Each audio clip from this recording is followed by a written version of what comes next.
Hello everyone, welcome back to this video.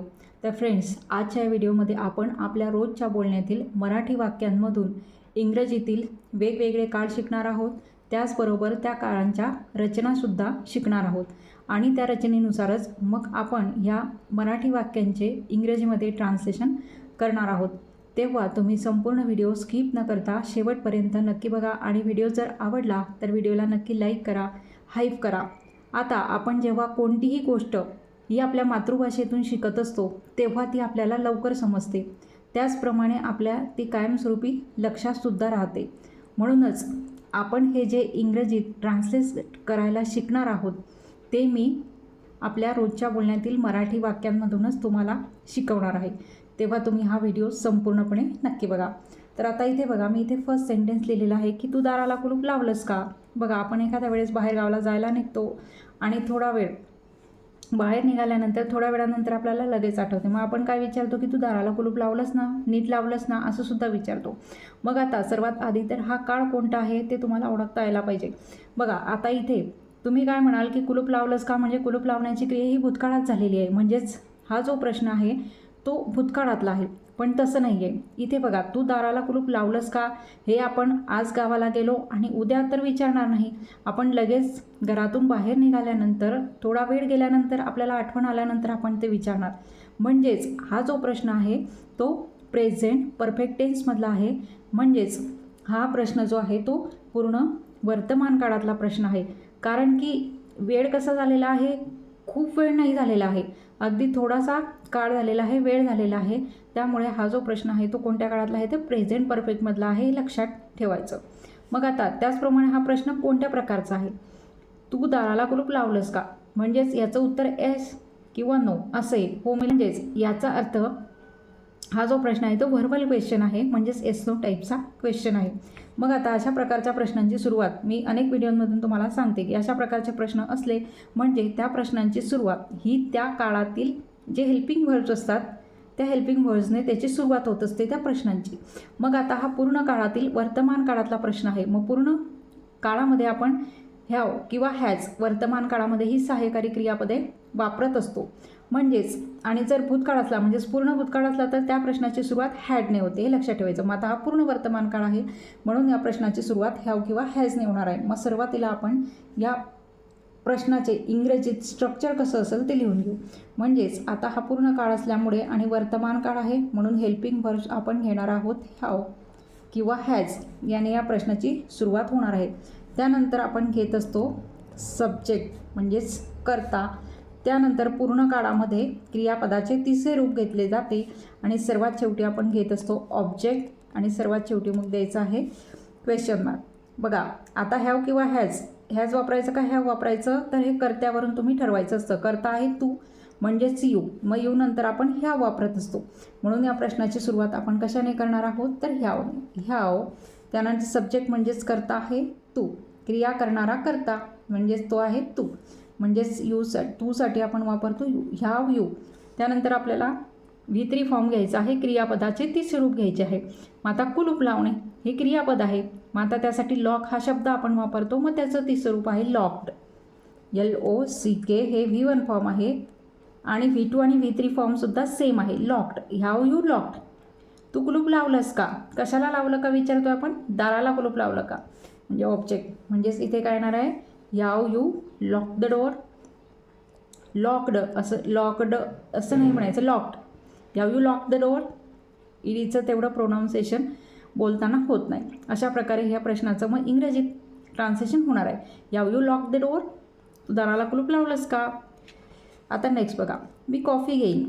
बघा, आपल्याला आपण कुठे गेलो तर लगेच चहा घेणार, कॉफी घेणार, काय घेणार, सरबत घेणार असं विचारतो. मग आपण सांगतो मी चहा घेईल किंवा मी कॉफी घेईल, मी फक्त पाणी घेईल असं सुद्धा आपण म्हणतो. आता सर्वात आधी हे वाक्य आहे मी कॉफी घेईन, म्हणजेच हे फ्युचर टेन्स म्हणजे साध्या भविष्यकाळातलं हे वाक्य आहे.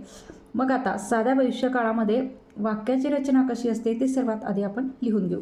सर्वात आधी तर सब्जेक्ट म्हणजेच कर्ता आपण घेत असतो. त्यानंतर कर्त्यानंतर आपण आता हा भविष्यकाळ आहे म्हणजेच भविष्यकाळातील जे क्रियापद असते ते आपण सहाय्यकारी क्रियापद घेत असतो, विल किंवा शॉल. पण मी तुम्हाला सांगितलं आहे की शॉलचा वापर हा मॉडर्न इंग्लिशमध्ये आता करतच नाही, तर प्रत्येक कर्त्यासोबत विल हेच क्रियापद वापरले जाते. त्यानंतर घेतलं जाते क्रियापदाचे पहिले रूप म्हणजेच V1 फॉर्म असं आपण त्याला म्हणतो. आणि सर्वात शेवटी मग घेतलेलं असते ऑब्जेक्ट म्हणजेच कर्म. म्हणजे अशा प्रकारे ह्या वाक्याची इथे रचना येणार आहे. मग सब्जेक्ट म्हणजेच कर्ता आहे मी म्हणजेच आय. नंतर आपण घेणार विल, आय विल. आता क्रियापद घेईन, घेण्यासाठी आपण टेक हा शब्द वापरतो, परंतु घेईन म्हणजे पिईन असं सुद्धा त्याचा अर्थ होतो. म्हणजे ड्रिंक, मी चहा कॉफी पिईल किंवा घेईल. टेक किंवा ड्रिंक असं न म्हणता जेव्हा आपण एखादी वस्तू खाणार असतो, पिणार असतो, तेव्हा त्यासाठी ह्याव वापरले जाते. I will have. आणि ऑब्जेक्ट आहे कॉफी, म्हणजेच इथे काय घेणार आहोत आपण, आय विल हॅव कॉफी. बघा असं हे येणार आहे. आता इथे पिईन किंवा घेईन. आता टेक घेतलं का, घेण्यासाठी आपण टेक हा शब्द वापरतो, पण आपण टेक नाही घेतलं. किंवा ड्रिंक नाही, I will drink coffee, I will take coffee असं नाही घेतलं. तर जेव्हा आपण एखादी गोष्ट खातो, पितो, तर त्यावेळेला असं न घेता काय घ्यायचं असते, I will have coffee, me coffee घेईन. किंवा आय विल हॅव टी, मी चहा घेईन. किंवा आय विल हॅव, किंवा मी सरबत घेईल, I will have a drink, म्हणजे मी कोणतंही जे काही सरबत असेल तर ते घेईल. किंवा मी फक्त काय घेईल, पाणी घेईल, आय विल हॅव वॉटर असं तुम्ही म्हणू शकता. म्हणजेच इथे तुम्ही कशाचा वापर करायचा आहे, टेक किंवा ड्रिंकऐवजी ह्यावचा वापर हा करायचा आहे. आय विल हॅव कॉफी अशा प्रकारे. आता नेक्स्ट बघा, तू थोडा वेळ विश्रांती घे. बघा एखादी व्यक्ती आपल्याला थकलेली दिसते, मग आपण त्याला ॲडवाईस करतो. या वाक्यामध्ये तुम्हाला काय दिसते, ॲडवाईस दिलेला दिसतोय की सल्ला दिलेला दिसतोय की तू खूपच थकले आहे, तू थोडा वेळ विश्रांती घे किंवा तू थोडा वेळ विश्रांती घेतली पाहिजे असं सुद्धा आपण म्हणतो. मग आता या वाक्यामध्ये सल्ला दिलेला आहे, तर अशा वेळेला आपण शूडचा वापर घ्यायला पाहिजे या अर्थाने आपण इथे या वाक्यात शूडचा वापर करणार आहोत, ते लक्षात ठेवायचं. मग आता शूडचा जेव्हा आपण एखाद्या वाक्यात वापर करतो की जेव्हा आपल्याला एखाद्याला सल्ला द्यायचा आहे, तेव्हा त्याची रचना मग इंग्रजीमध्ये ट्रान्सलेशन करताना कशी असते ते सर्वात आधी आपण लिहून घेऊ. तर सर्वात आधी तर आपण सब्जेक्ट म्हणजेच कर्ताच घेत असतो. त्यानंतर तुम्हाला घ्यायचं असते शूड. हे मॉडल फॉर्म. सब्जेक्ट नंतर तुम्हाला घ्यायचं असते शूड हे मॉडल फॉर्म. त्यानंतर घ्यायचं असते क्रियापदाचे पहिले रूप V1 फॉर्म. सर्वात शेवटी तुम्हाला घ्यायचा असतो ऑब्जेक्ट म्हणजेच कर्म. आता इथे सब्जेक्ट आहे तू, म्हणजेच यू शूड. आता क्रियापद कोणतं आहे, विश्रांती घे म्हणजेच विश्रांती घेणे, विश्रांती. मग त्यासाठी आपण विश्रांतीसाठी रेस्ट हा शब्द वापरत असतो. आता घेतली पाहिजे यासाठी आपण शूड वापरला आहे.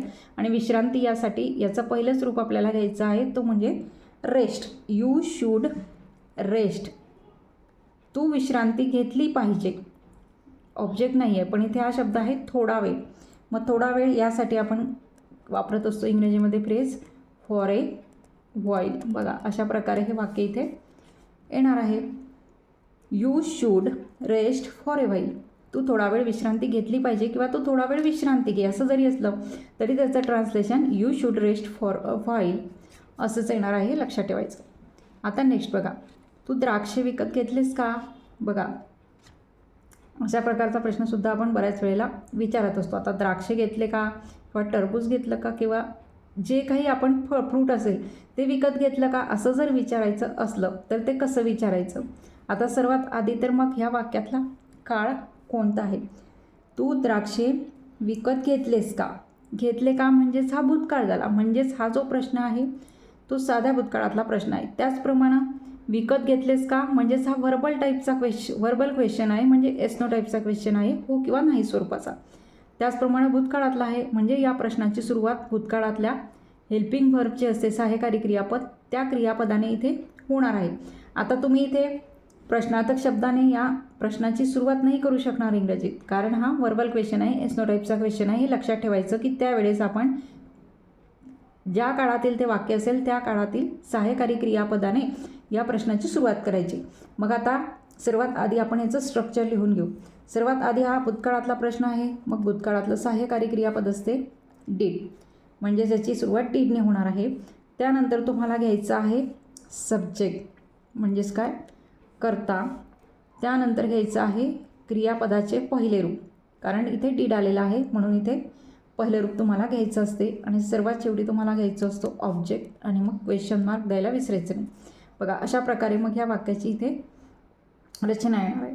मग आता इथे सर्वात आधी तुम्हाला घ्यायचं आहे डीड. सब्जेक्ट कोणता आहे? करता तू, म्हणजेच इथे येणार आहे यू. नंतर क्रियापद बघायचं. विकत घेतले म्हणजे विकत घेणे हे इथे मूळ क्रियापद आहे. विकत घेणे यासाठी आपण बाय हा शब्द वापरतो, तो V1 फॉर्ममध्येच घ्यायचा आहे. डिड यू बाय म्हणजेच तू विकत घेतले का? काय विकत घेतले का विचारलं आहे. इथे ऑब्जेक्ट आहे द्राक्षे, म्हणजेच इथे ग्रेप्स येणार आहे. द्राक्षे प्लुरल आहे म्हणून आपण इथे ग्रेप्स घेणार आहोत. Did you buy grapes? तू द्राक्षे विकत घेतले का? किंवा तू केळी विकत घेतली का? डिड यू बाय बनानास असं पण तुम्ही म्हणू शकता. डिड यू बाय वॉटरमेलॉन असं पण तुम्ही म्हणू शकता. डिड यू बाय ॲपल्स असं पण तुम्ही म्हणू शकता. म्हणजे इथे कोणतेही फ्रूट तुम्ही टाकू शकता आणि इथे चेंज केला म्हणजे तुमचे वेगवेगळे प्रकारचे प्रश्न इथे तयार होतील. आता नेक्स्ट बघा, मी खूप गाढ झोपलो. बघा हे वाक्य आपण बऱ्याच वेळेला बोलत असतो की मला खूपच गाढ झोप लागली असं सुद्धा म्हणतो, किंवा मी खूप गाढ झोपलो, एकच अर्थ आहे. आता गाढ झोपलो म्हणजेच हा जो प्रश्न आहे तो भूतकाळातला आहे, साध्या भूतकाळातला हा प्रश्न आहे. मग आता हा प्रश्न जेव्हा आपण इंग्रजीत ट्रान्सलेट करू तेव्हा त्याचे स्ट्रक्चर कसं असेल ते सर्वात आधी आपण लिहून घेऊ. सर्वात आधी तर सब्जेक्ट असतो म्हणजे कर्ता असतो साध्या भूतकाळामध्ये. नंतर साध्या भूतकाळामध्ये कर्त्यानंतर क्रियापदाचे दुसरे रूप घ्यायचे असते म्हणजेच V2 फॉर्म, आणि सर्वात शेवटी मग ऑब्जेक्ट घ्यायचा असतो म्हणजेच त्याला आपण कर्म असं म्हणत असतो. म्हणजे अशा प्रकारे ह्या वाक्याची इथे रचना येणार आहे. सब्जेक्ट म्हणजेच कर्ता आहे मी, त्यासाठी आपण आय वापरतो. नंतर क्रियापद कोणतं आहे? झोपलो म्हणजेच मूळ क्रियापद झोपणे. झोपणे त्यासाठी स्लीप हा शब्द वापरतो, पण त्याचा आपल्याला दुसरं रूप इथे घ्यायचं आहे, ते आहे स्लेप्ट. स्लीप म्हणजे झोपणे, स्लेप्ट म्हणजे झोपलो. आय स्लेप्ट मी झोपलो. कसा झोपलो? ऑब्जेक्ट नाही आहे पण इथे दिला आहे कसा झोपलो? खूप गाढ झोपलो असं इथे दिलेलं आहे. मग त्यासाठी आपण शब्द वापरतो व्हेरी साऊंडली. बघा आय स्लेप्ट व्हेरी साऊंडली म्हणजेच काय? मी खूप गाढ झोपलो. आता हे वाक्य आपल्या बोलण्यात बऱ्याच वेळेला येत असते, त्यामुळे तुम्ही इंग्रजीमध्ये अशा प्रकारे हे वाक्य इथे बोलू शकता. I slept very साऊंडली.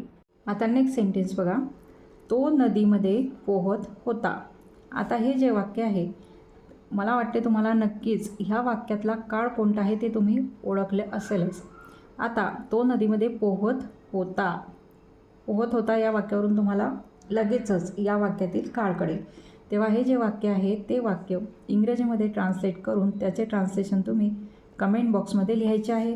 तिथे मी तुमचे ते ट्रान्सलेशन चेक करणार आहे. तेव्हा आजच्या व्हिडिओमध्ये आपण इंग्रजीतील म्हणजे मराठी वाक्यावरूनच इंग्रजीतील वेगवेगळे काळ शिकलो, त्या काळांची रचनासुद्धा शिकलो.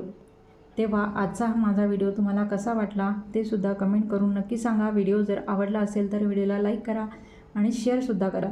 आणि जर तुम्ही या चॅनलवर नवीन असाल तर चॅनलला सबस्क्राईब देखील करा. थँक्यू.